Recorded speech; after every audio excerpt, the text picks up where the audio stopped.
जब ये कमेटी बनी, उस कमेटी में भी महिलाओं को ही ज्यादा तादाद में रखा गया और इसलिए था कि महिलाओं के सामने महिला अपनी बात खुलकर कर सकती है। केवल अपने दोषों को झूठ से छुपाकर अगर वो ये सोचेंगे कि हम इन झूठों से डर जाएंगे और अपनी बेटियों का साथ नहीं देंगे, अपनी बहनों का साथ नहीं देंगे, तो ये संभव नहीं है। मैंने स्वयं व्यक्तिगत रूप से मिला, भारत सरकार की खेल सचिव मिली, हमारे अधिकारी मिले, मैं भी कई घंटों तक, एक दिन नहीं 2 दिन उनसे मिला, उनसे बातचीत करके कमेटी का गठन किया गया, फैक्ट फाइंडिंग कमेटी का, ओवरसाइट कमेटी का। उस कमेटी के सामने जितने लोगों को पेश होना था सबको अवसर दिया गया और अवसर देने का मतलब यह है कि जिसको जो भी बात रखनी थी वो रखें। जब ये कमेटी बनी, उस कमेटी में भी महिलाओं को ही ज्यादा तादाद में रखा गया और इसलिए था कि महिलाओं के सामने महिला अपनी बात खुलकर कर सकती है और सबको अवसर दिया गया। अब उस ओवरसाइट कमेटी ने जो अपनी रिकमेंडेशंस दी, वो पूरी रिकमेंडेशंस में जो एक पार्ट है उसमें यह भी था कि निष्पक्ष चुनाव हो, जो इनकी मांग भी थी खिलाड़ियों की। निष्पक्ष चुनाव कराने के लिए एक इंडियन ओलंपिक एसोसिएशन को हमने वो अधिकार दे दिया। पहले भी ऐसा ही होता था, इंडियन ओलंपिक एसोसिएशन करती थी। तो इंडियन ओलंपिक एसोसिएशन ने कल अपनी एक कमेटी भी गठित कर दी, अडॉक कमेटी। अब वो अडॉक कमेटी 45 दिन के अंदर चुनाव करवाएगी, नई संस्था को चुनेगी, एक रिटायर्ड जज उसके कराने के लिए नियुक्त किए जाएंगे। ये पूरी कमेटी वहां पर सिलेक्शन हो, टूर्नामेंट का आयोजन हो, उसको लेकर निर्णय हो और इंटरनल कंप्लेंट कमेटी जो होनी चाहिए ऑर्गेनाइजेशन में, जहां पर कोई भी खिलाड़ी हो, लड़का लड़की अपनी शिकायत दर्ज करा सकता है, उसका गठन भी करवा कर देगी। तो सारे कदम उसी दिशा में है, सारे कदम उसी दिशा में है। एक प्रक्रिया है और प्रक्रिया जब कमेटी की रिपोर्ट आई उसके बाद जो जो कदम उठाने उस दिशा में कदम उठा रहे हैं।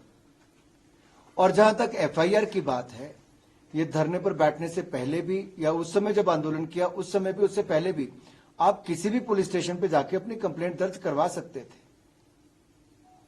उस पे कहीं देश की ओलंपिक, कॉमनवेल्थ, एशियाई खेलों की अगर सबसे ज्यादा मेडल देश की झोली में किसी ने भरना काम किया तो इन खिलाड़ियों ने किया। देश के 80% ओलंपिक मेडल यहाँ बैठे हैं धरने पे, और उनके कहने से भी एक ऐसे हिस्ट्री शीटर जिसके ऊपर इतने मुकदमों की लिस्ट हो,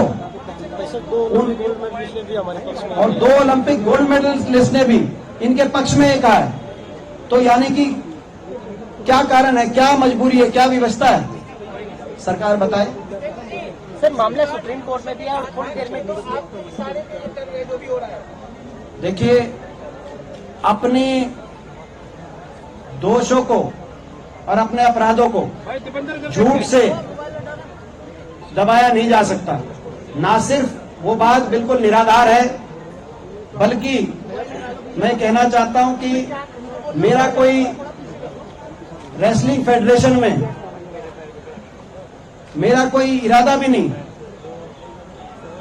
और केवल अपने दोषों को झूठ से छुपाकर अगर वो ये सोचेंगे कि हम इन झूठों से डर जाएंगे और अपनी बेटियों का साथ नहीं देंगे, अपनी बहनों का साथ नहीं देंगे, तो ये संभव नहीं है। मैंने जैसे कहा कि ना सिर्फ ये बात पूर्णतः निराधार है, मगर मेरा रेसलिंग फेडरेशन में को लेकर मेरा कोई इरादा भी नहीं। मैं हरियाणा की राजनीति में व्यस्त हूं, लेकिन जिस रूप से अपने अपराधों को छुपाने के लिए इस तरह से झूठ का सहारा, कभी एक प्रदेश का बताकर, कभी एक बैकग्राउंड का बताकर, कभी मेरा नाम लेकर इस तरह से जो किया गया, ये भी अपने आप में मैं समझता हूं इस देश की न्याय प्रणाली का कहीं ना कहीं मजाक उड़ाने से समान है।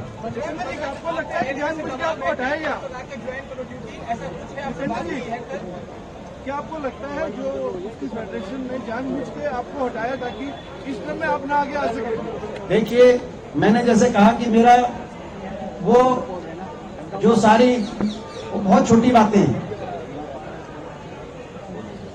जब बेटियों के को न्याय दिलाने की बात देश के सामने हो,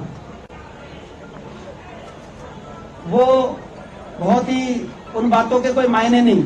और मैं तो 10 साल से कोई कहीं किसी फेडरेशन के ना तो चुनाव में और ना ही मैं अपील में गया। मैंने जैसे कहा कि ना मेरा कोई इरादा रहा और ना ही हरियाणा की राजनीति में व्यस्तता के कारण ना इतना समय। हाँ, खिलाड़ियों के लिए मैं हमेशा 24 घंटे खड़ा रहा। कभी कोई खिलाड़ी को कोई किसी रूप में कोई मदद, कोई आवश्यकता की बात हो, लेकिन ये केवल और केवल एक आरोपी व्यक्ति द्वारा अपने झूठ को प्रचारित करके सच को, मगर सच दब नहीं सकता। न्याय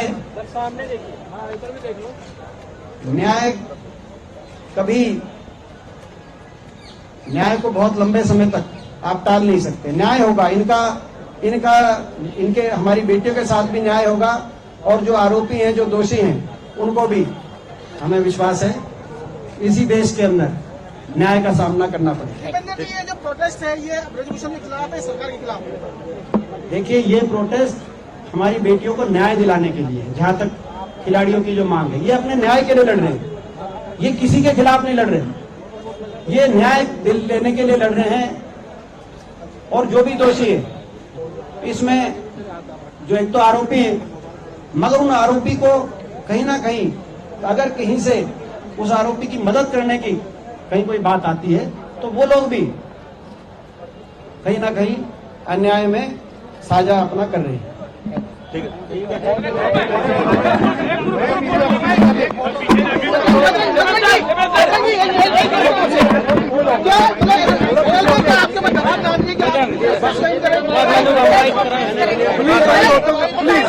बाद में रखाएं भाई, बाद में रखाएं, प्लीज भाई, हो गया।